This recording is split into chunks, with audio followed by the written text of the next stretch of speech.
Mau OTW Praia. Halo guys, assalamualaikum. Nah ini kita siap-siap mau pulang ke Praia dulu guys. Mau mudik di sini udah seminggu dan kita mau balik lagi ke Praia. Mau tengokin anak aku si kakak Eca. Sebenarnya aku tuh betah-betah aja tinggal di sini. Apalagi tempatnya tuh sunyi, sepi, jarang banget ada yang ribut anak-anak bocil itu guys. Tapi ya begitulah namanya kehidupan, suka bosenan. Makanya tuh kita seminggu bolak-balik dari Sekotong ke Praia. Kalau ditanya nggak capek apa ya capek. Namanya juga bolak-balik. Apalagi tuh jauh. Perjalanan menuju Sekotong ke Praia tuh ngabisin waktu 2 jam, kadang 1,5 jam, tergantung kecepatan laju jalan kita aja guys. Nah di sini lihatlah bawaan aku yang mau kita bawa ke Praia. Wajib kalau kita pulang dari Sekotong ke Praia itu wajib namanya bawa pisang kesukaannya kakak Eca, karena itu aja yang kita punya selain pisang sama kelapa. Mau di depan atau di box ini wajib yang namanya barang-barang full. Belum lagi aku sama Tasa naik. Apalagi kalau kakak Eca ikut pulang mudik, baratnya tuh masa Allah kelelah nuhabang guys. Maunya kita sih kalau bolak-balik tuh pakai mobil, tapi belum dikasih rezeki ke sananya. Udah sih kita suruh anak kita berdoa,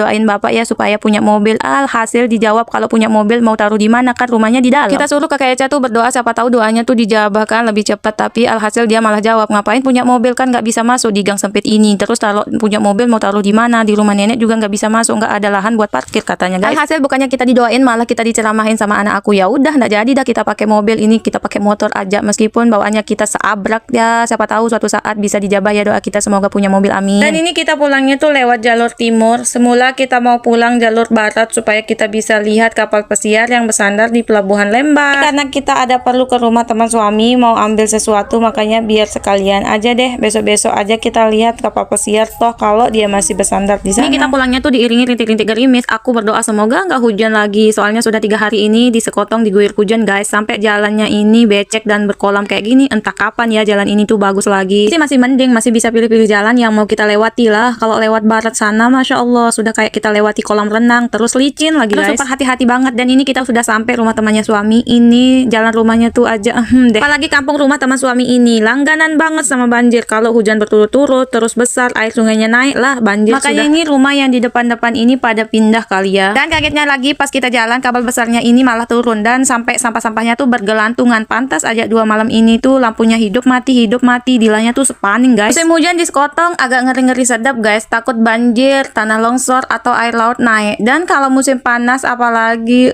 aku nggak tahan, pasti sakit kepala. Dan ini anak aku tuh karena capek banget makanya ini dia ketiduran guys. Kecil aku ini mau diajak jalan-jalan ke manapun guys, pasti di perjalanan itu wajib namanya tidur. Dan kalau nggak tidur pasti dia rewel, banyak tanya dan banyak maunya. Beda banget sama kakak Eca dan suami. Kalau di perjalanan atau di atas motor serius, fokus banget. Apalagi kalau di perjalanan yang kayak gini, berbelok, tanjakan,